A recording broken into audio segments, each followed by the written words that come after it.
You know, the Bible talks about Jesus being crucified on a cross between two thieves. Well, they took the thieves and Jesus down and they put them in the graves.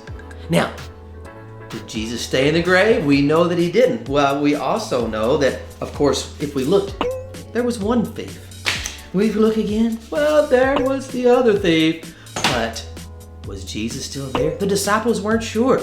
They had heard that he was going to raise from the dead. That's kind of hard to believe, don't you think? So let's see. Oh, sure enough, he's gone. He is risen from the dead, just like he said. Wait, what? You're kind of like the disciples. They wanted to see for themselves, so they went to the tomb, and sure enough, kids, they found that he had risen. He was no longer in the tomb. The tomb was empty. Yes, Jesus has... You remind me of Doubting Thomas.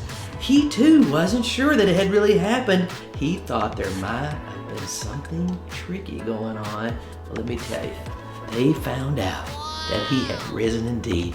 Today we celebrate. We celebrate every single day how Jesus rose from the grave. He defeated death, hell, and the grave.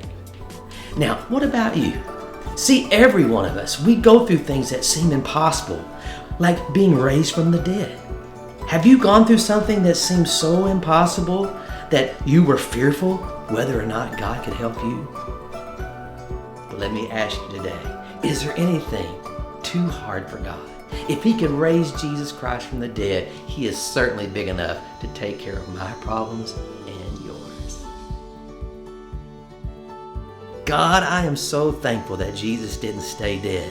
That reminds me that there is nothing too hard for you. There is nothing that's going to happen in my life that you can't help me with. So God, we bring all of our fears and all of our concerns to you, knowing that you're big enough. We pray that you would meet our needs and answer our prayers in Jesus' name.